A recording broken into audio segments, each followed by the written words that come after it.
Bonjour, bienvenue sur Consultons local. Je suis Nancy Macri et je suis toujours en compagnie d'une fille qui est toujours de bonne humeur. C'est... Audrey, ben, on s'entend qu'il y a toujours de bonne humeur, ça dépend, là, mais je suis toujours de bonne humeur en live avec vous. Bon, c'est déjà une bonne partie parce qu'on a en fait des vidéos. Fait que t'es pas mal souvent de bonne humeur. On veut vous présenter aujourd'hui une personne qui fait un métier qu'on n'a pas parlé vraiment depuis le début et qui, en plus, a parti son entreprise. Fait que, sans tarder, j'aimerais vous présenter Joanie. Bonjour Joanie, ça va bien? Oui, ça va super bien. Allô, vous deux?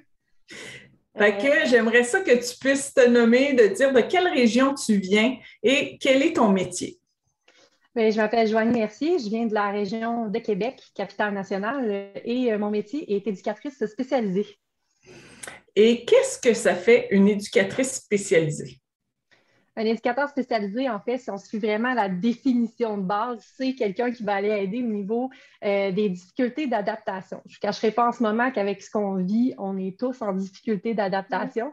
Donc, je ris un peu en disant, on peut aider tout le monde, mais dans les faits, c'est qu'on va aller travailler dans le concret. Nous, on va aller travailler sur des trucs, des mises en place d'astuces dans divers sujets du quotidien pour les familles. Nous, on s'est spécialisé au niveau des familles. Donc, c'est vraiment du travail concret quand on travaille avec notre clientèle. Donc, on va mettre en place, par exemple, des routines où on va travailler la gestion de l'anxiété, mais vraiment avec des trucs spécifiques, par exemple, une boîte pour gérer la colère, par exemple, qu'on va faire avec l'enfant. Donc, on est vraiment dans le spécifique. Si je peux mettre une image, on est un peu la béquille quand on se casse une jambe.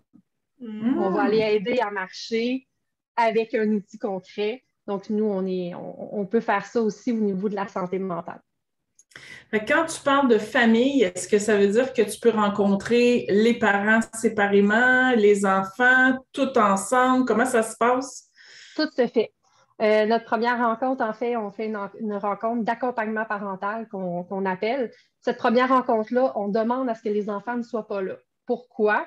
C'est pas parce qu'on veut pas travailler avec les enfants, parce que je vous dirais que 90% du temps, on se retrouve à travailler avec le coco ou la cocotte.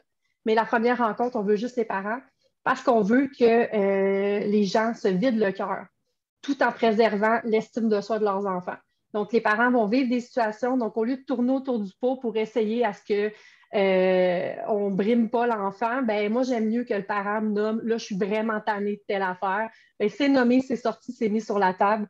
Parce qu'il reste que oui, on met des astuces puis tout ça, mais on sait très bien que notre clientèle, la première chose qu'ils viennent chercher, c'est une tape dans le dos puis se faire dire qu'ils sont des bons parents. Oui, effectivement. Puis ça ne doit pas être facile, justement, de pouvoir se contenir quand son enfant est là, puis de dire en même temps ce qu'il a à dire.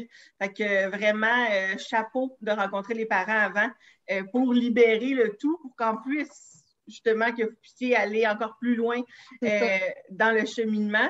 Et après ça, excuse-moi, je t'ai coupé, mais après ça, c'est là qu'on va établir, en fait, notre plan d'intervention. T'sais, après cette rencontre-là, c'est là que ça nous permet de voir, ben moi, je vais aller travailler avec l'enfant ou non, je vais aller travailler avec le parent ou on va travailler les deux parallèlement. T'sais, c'est toutes des choses qui peuvent être faites. Là. C'est super intéressant. Puis, par curiosité, est-ce que vous travaillez aussi avec les écoles conjointement avec une famille? Oui, ça peut arriver. On peut être en communication avec le professeur si on a l'autorisation du parent, évidemment. Mais oui, tous les professionnels qui sont autour de l'enfant, qui sont déjà présents, nous, on a beaucoup à cœur l'approche multidisciplinaire. Donc, si on peut communiquer avec les autres professionnels, on est super contents. On a des parents qui nous amènent des piles de documents d'évaluation en orthophonie, neuropsy, puis tout ça, mais nous, on les lit parce que c'est tellement nourricier. Ça nous permet, en fait, de ne pas recommencer à zéro un suivi. On sait ce qui a été fait avant. Puis ça, on veut vraiment le savoir là, quand on commence un suivi. Là. Extraordinaire. Vraiment, là, chapeau. Encore là, je pense que le chapeau de Nancy m'inspire. Donc, et tu as créé, en fait, ton entreprise qui s'appelle La Valise aux Merveilles. Tellement un beau nom. J'adore ça. Dis-moi, est-ce que tu peux nous en parler encore plus? Oui, ben en fait, moi, de base, j'ai dit que j'étais TES, mais en fait, je suis aussi éducatrice à l'enfance. Puis, j'ai travaillé, en fait, de nombreuses années dans plusieurs milieux. Donc, j'ai été en contact avec plusieurs familles, plusieurs parents. Puis, tu sais, c'est un peu de ça que je me suis nourrie de... Les parents avaient beaucoup de difficultés à aller chercher de l'aide, à aller trouver des bonnes ressources. Puis, moi, en fin 2018, j'ai eu un diagnostic de TDAH sévère, en fait, malgré que j'avais eu des bonnes notes toute ma vie. Puis, tu sais, oui, au niveau, comment je pourrais dire, plus de vie, tu sais, la vie adulte, là, ça avait été plus challengeant. Mais au niveau scolaire, moi, j'ai excellé dans presque tout, là. Donc, c'est pour ça que j'ai un peu passé en dessous du tapis. Puis, ça m'a occasionné quand même un gros arrêt de travail, ce diagnostic-là, parce que, bon, on ne le cache pas, puis moi, je suis quelqu'un qui préfère ne pas le cacher. Le début de médication, ça peut ne pas être facile, et je fais partie de ceux que ça a été un cauchemar. J'ai pas eu la bonne molécule, puis ça m'a vraiment détérioré rapidement. Donc, j'ai été mis en arrêt de travail, question de remonter de cette erreur-là, mais malheureusement, on n'a pas le choix de passer par cette erreur-là. C'est ça. Enfin, malheureusement, il y a une pilule pour commencer, puis après ça, ben, on essaye d'autres. Malheureusement, moi, la première ne m'a pas fait.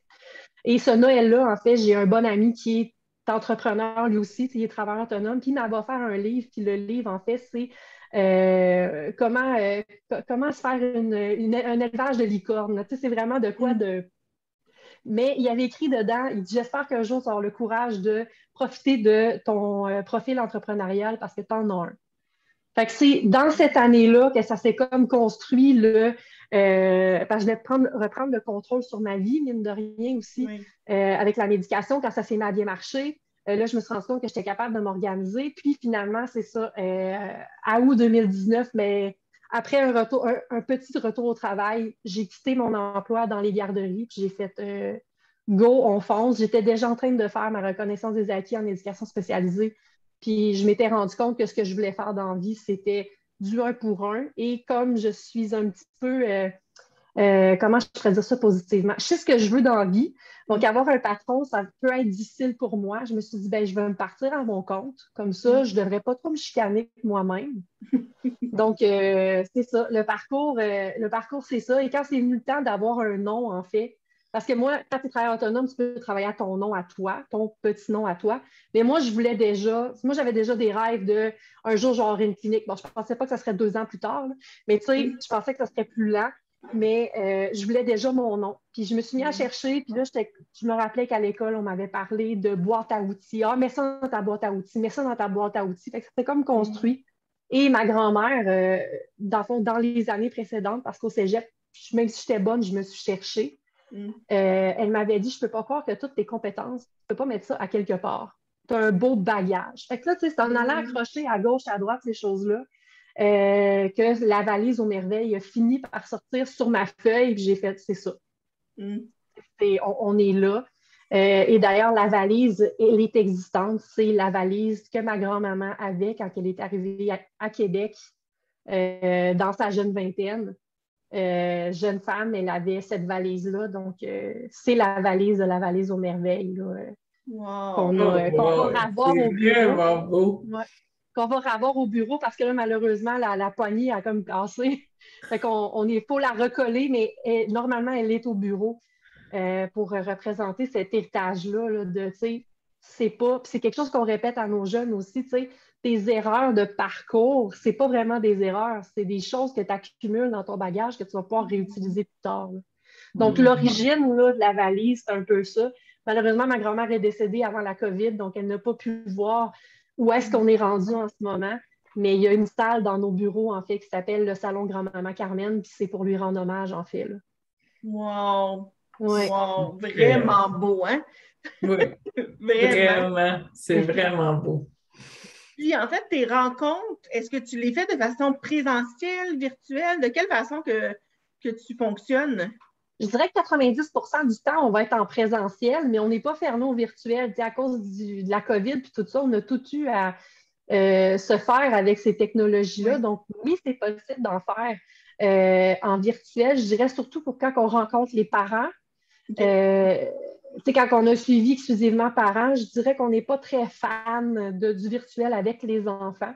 On trouve qu'il manque un contact, mais à une certaine limite, on peut en faire. OK.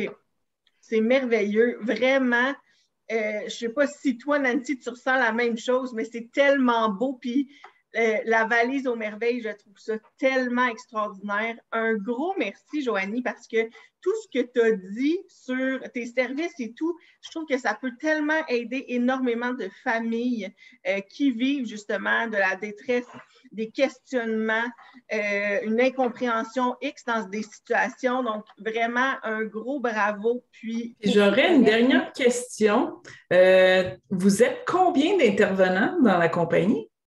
Ben, là, pour l'instant, il y a moi, d'autres copropriétaires qui s'appellent elle aussi Joanie. Ça fait déjà beaucoup de blagues en partant.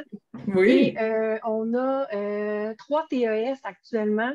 Puis, on est en collaboration avec une autre clinique pour une orthophoniste. Donc, on a une orthophoniste qui vient là, quelques jours, semaine dans nos bureaux pour faire des évaluations aussi. Pour l'instant, c'est ça. On a quand même ouvert seulement début août de cette année. Donc, ça a quand même déboulé. Et moi, quand on a décidé de partir ça, je l'avais dit à Joanie, j'ai dit, on n'a pas de liste d'attente d'ici le mois de janvier. S'il faut que j'engage, je vais engager. Parce qu'il y a tellement des listes d'attente partout. C'est ça. Il y a tellement des listes d'attente partout que j'étais comme, non, moi, c'est pas vrai que je vais dire à un parent, j'ai plus de place. Puis si on est capable de continuer au-delà de janvier, ben on continuera au-delà de janvier à dire qu'on n'a pas de liste d'attente. Mais c'est ça. Puis juste en revenir, on parlait de présentiel, virtuel. Oui, c'est du présentiel, mais on peut se déplacer à domicile aussi. Puis on va dans les milieux de garde et dans les écoles aussi, si c'est possible. Wow! Extraordinaire! Vraiment! Nancy, on ne voit pas, il faut que tu me fasses plus de son. Moi, j'applaudis. Bravo, bravo. Tu enlèves sûrement énormément de stress chez des parents. Tu amènes plusieurs solutions à des enfants. Puis je trouve que c'est extraordinaire. Je te félicite pour ton courage. Partir une entreprise et tout, ça demande beaucoup d'investissement, beaucoup de temps. Et puis, de donner comme mission, pas de liste d'attente, je trouve ça vraiment extraordinaire. Un gros merci, Joanie. Très belle rencontre. C'est moi qui vous remercie. Merci beaucoup. Un gros merci. Puis tous ceux qui veulent te contacter, qui ont besoin, qui ont des questions, toutes les informations sont dans la barre d'infos juste en bas. Donc, vous pouvez aller consulter Joanie, aller lui parler, faire un petit pouce, un petit j'aime, aide énormément au niveau de l'algorithme pour que ça se fasse voir. Puis, peut-être que même partager at large peut aider énormément de familles que peut-être vous ne savez pas qui ont une problématique en ce moment. Donc, un gros merci encore. Oui, puis quand on dit famille, c'est 0,99 ans, grand-papa, grand-maman peuvent aussi venir nous consulter. On a une intervenante elle est là pour ça, elle les attend pour les personnes âgées, justement. Donc, la famille, c'est au sens large. Wow, extraordinaire. On l'aime encore plus. Moi, je suis en amour. Je suis en amour. C'est ça qu'on veut. Merci. Merci beaucoup.